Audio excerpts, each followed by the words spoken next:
Good morning, everybody. Welcome to Mama Birds. I'm Robin. Thanks for watching. Today on the docket is the biggest grocery haul I've ever done. And it's all one product. So, hey, why don't you join me for this haul? It is what I paid and what it would have cost me for an entire side of beef in Canada. I purchased this beef from a local farmer here in the interior Caribou area. We live just outside of Prince George, so for those of you who are familiar with BC, we are almost the exact geographical location center of British Columbia in Canada. And today it is hot. It is June 30th today, and not kidding, it's probably 9 o'clock in the morning and already like 23 degrees. So it's gonna be a hot one, and yeah, stick around, and when we get home I will do the haul with you and give you all the deets on what it cost me to buy half of beef. All right, we are back at the house. I'm gonna run through this with you about how much it cost to purchase a side of beef. We got this from a local farmer here in British Columbia. We are in the Northern Caribou region, but the wonderful thing about this farm that I purchased from is they actually do deliveries. So if you are in BC, and in a qualifying drop location, you can actually purchase this beef from them, from the farmer directly, and they will deliver it to your door. So, within reason, of course. If you live in the middle of nowhere, you may need to meet them in town somewhere. But they were unbelievable. It was just a wonderful experience working with this farmer and his wife, and learning about them and learning about where the meat comes from, and how it all works to purchase half a beef, because I've never done it before. This is the first time I've ever done this. So it's absolutely possible, if you have no experience, to do it. I encourage you. I couldn't be more happy with the quality of the beef that we've gotten, and yeah, it's unbelievable. This farm is actually certified organic, which is rare. Grass-fed and finished on grass. It's just unbelievable quality. Now, if you've never had grass-fed and finished beef before, it is a different beef in comparison to what you would get at the grocery store. It is a bit more gamey, in my opinion. So if you've ever had something like deer or elk or moose, it's a little bit more of a gamey flavor, but it's unbelievable. It's super lean.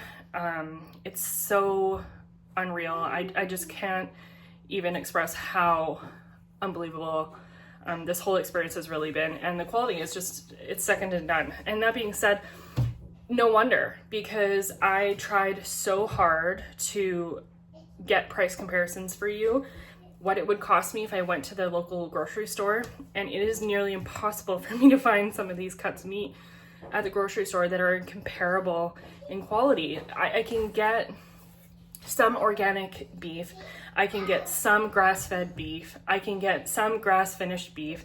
I can't get the combination of organic, grass-fed, grass-finished, and local, like really anywhere. There are a few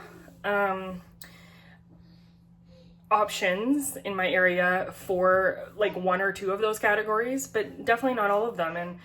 And so in my opinion, the price that I paid for this is, it can't be measured. So I got excellent quality meat, and I'm going to give you the average person's cost on this if you were to go to the grocery store. So I did try and find good grass-fed, grass-finished pricing, but it was difficult. So I'm gonna just give you what I found, and you can do your own cross comparison, and let me know if you found a store to purchase from that that is available to you that, you know, that you can get this type of quality from, because I definitely couldn't.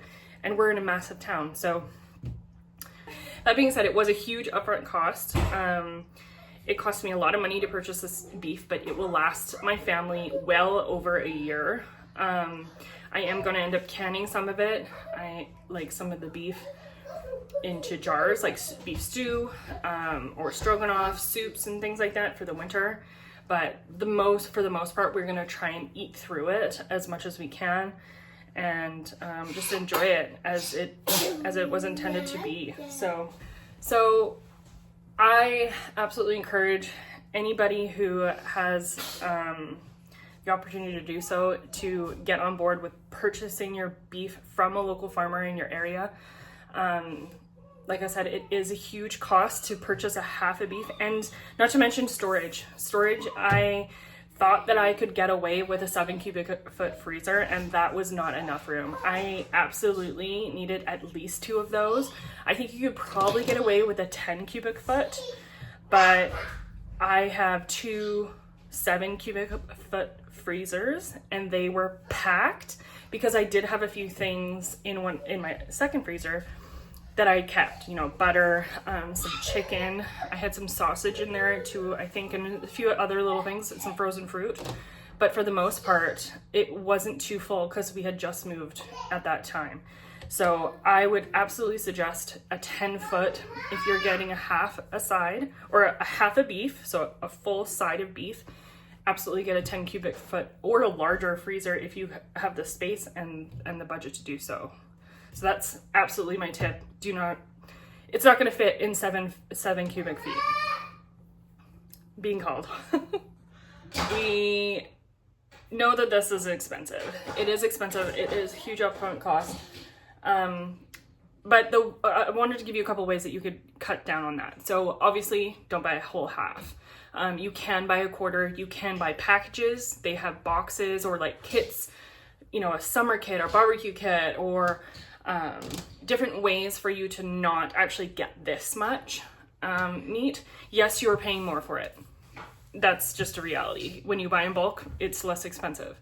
So as an example, they have a quarter. So you can get a front quarter, hind quarter of a cow, half cow, or then these boxes. And yes, you're paying more money.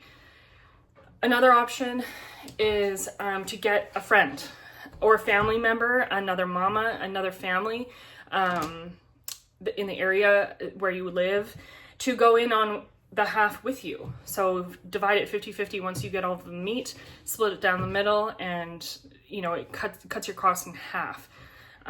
Get a third family, because realistically, like, you could probably split this with 3 or 4 families and be good for a few months between the 3 or 4 of you. Community posts on the internet. Facebook is a great resource for your community. And honestly, just share it with your family. Instead of bringing a gift to a party, bring hamburgers. Instead of bringing, you know, a store-bought prepackaged appetizer, bring something for the meal, or as a gesture, bring it frozen so they can enjoy it at a later time. So there's a couple suggestions for you. It's not an exact science, and it's very fluid, so I just encourage that you get out there and do it. I will put a link in the description of the farm that I purchased this half from.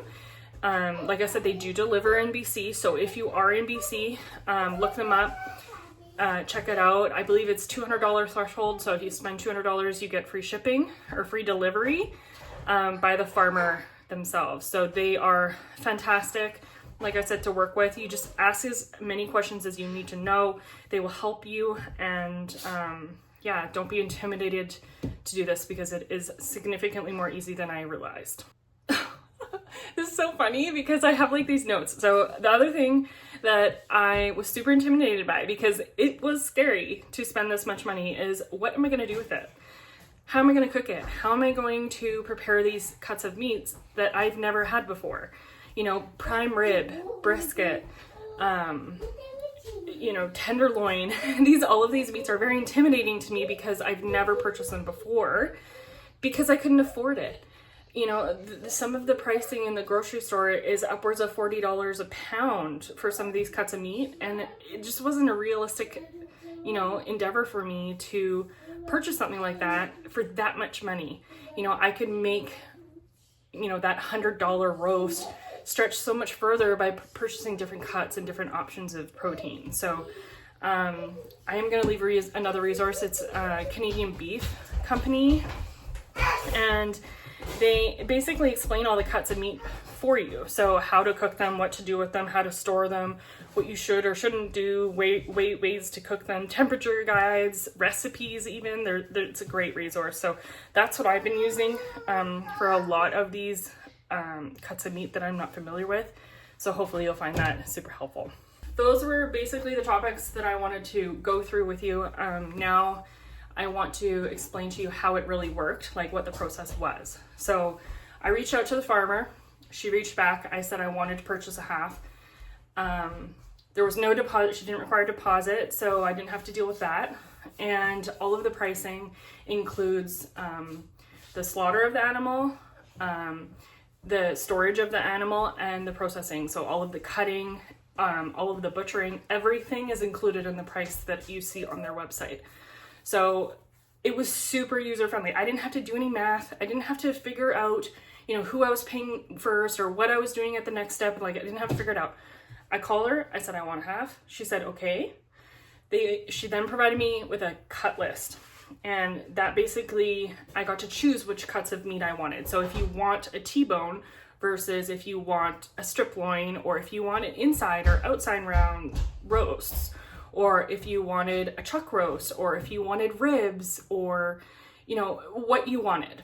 And the great thing about this cut list is, like, it gave you your choices. So if you wanted a bone-in chuck roast, then basically you weren't able to get certain cuts because the chuck roast is made up of a couple of different cuts of meat.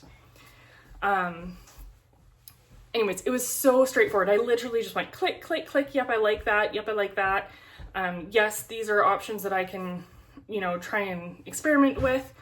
And then the other option I had was to include any notes, the specific notes that I wanted. For example, we are a family of 3, so I preferred a smaller size roast, so 2 to 3 pounds, versus like a 4 to 7 pound roast.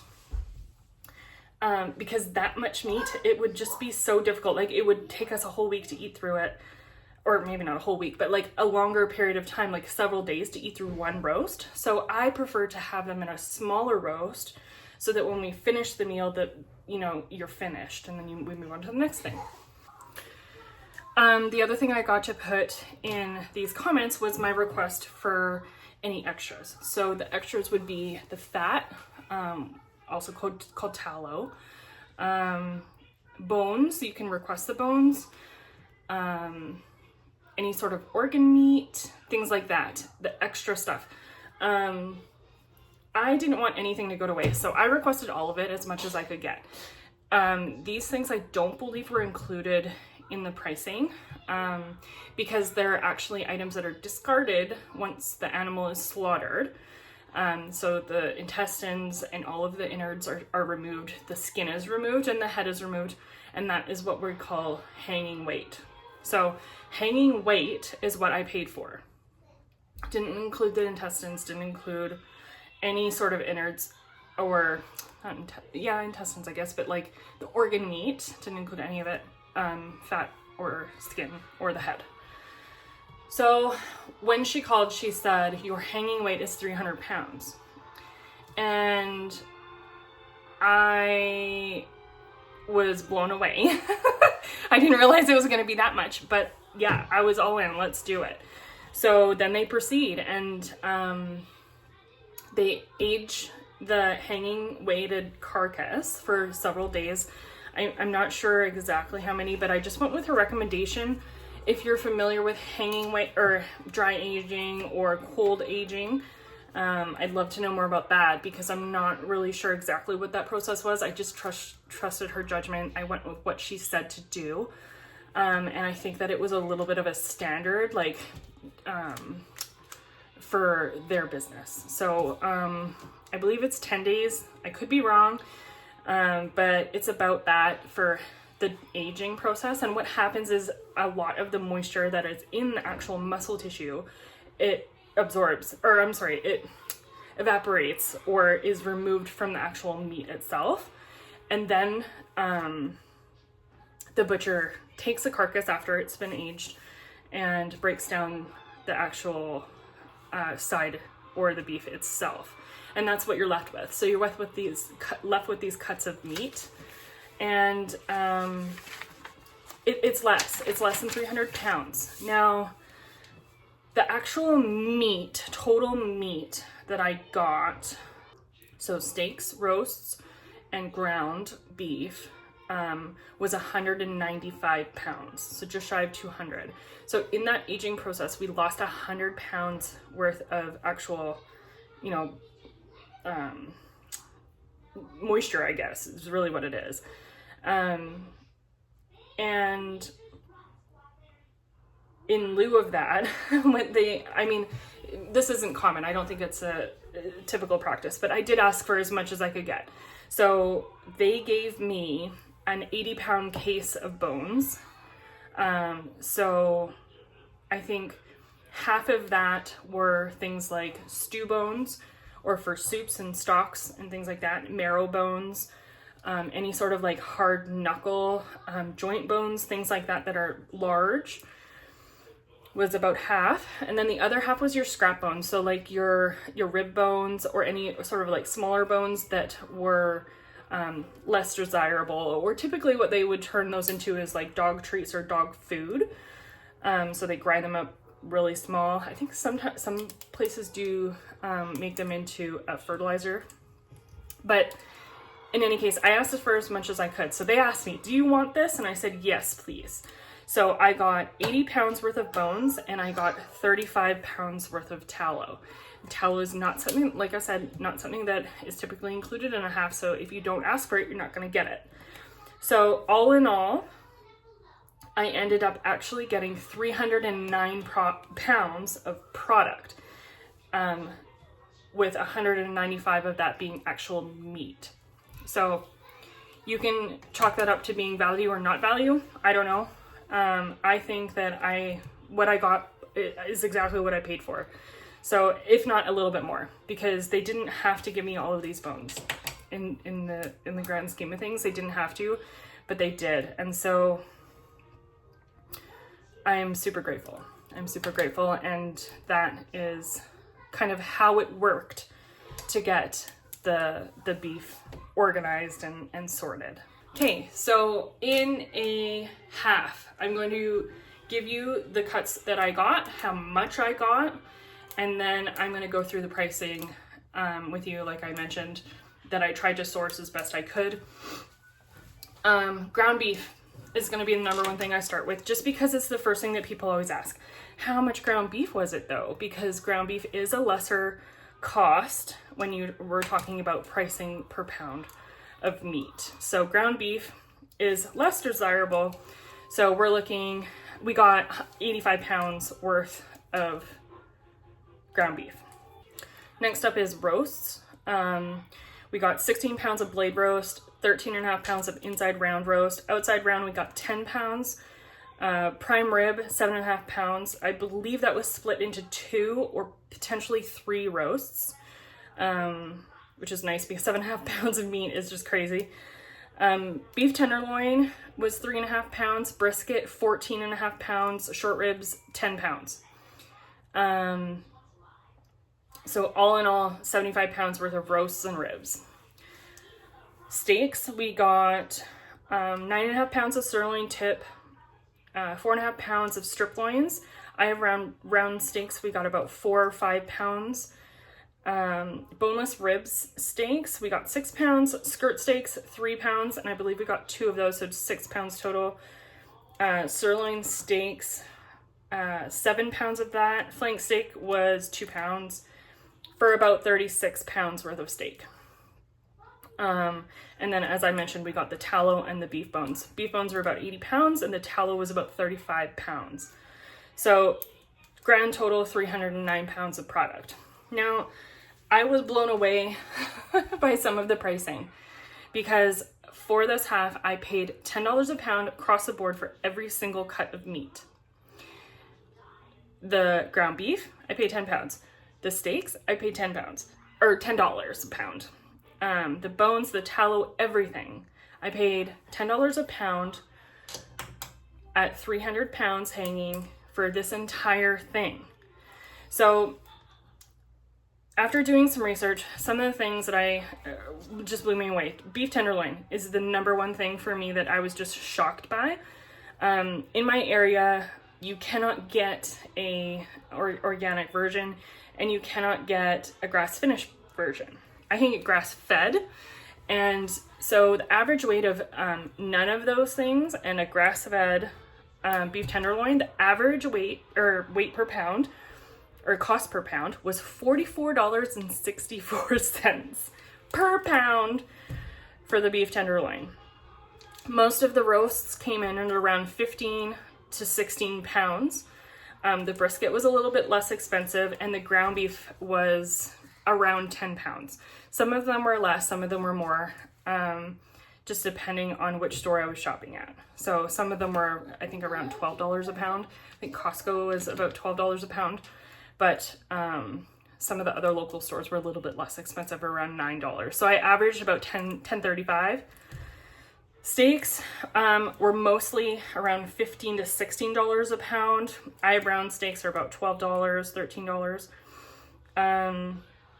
Boneless rib steaks we had the other night, which were fantastic, were $33.71 a pound, and I couldn't believe it, because there's no way I would be able to afford that. You know, we had easily 3 pounds of steak. That would have cost us $100. It was just unreal. Flank steaks, about $30 a pound. So all in all, I'm super happy with what we got in the pricing, but added it all up, and if I had purchased this side at a grocery store and shopped around, I would have been looking at closer to $5,700 for this side of beef. $5,700 for what I got. I can't believe it. I couldn't believe it. And like I said, I wasn't using like top of the line. I'm using an average price at the grocery stores in my area.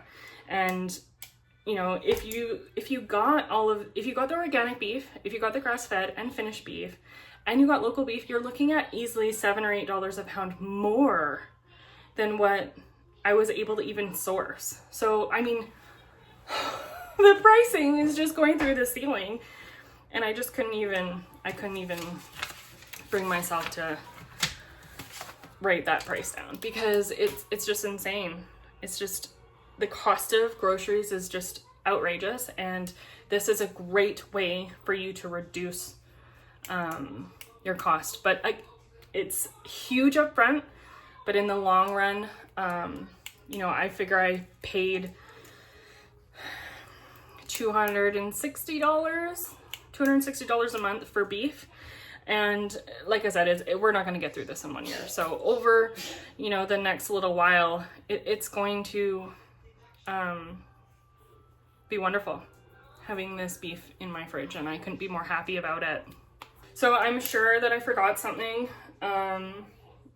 Positive that there's going to be questions about this, because like I said, there's not a single video on the internet for a price on a beef in Canada, or in BC, I should say. I'm not sure about the East Coast, but like I could not find a single video on YouTube that outlines the cost of purchasing a beef in Canadian dollars.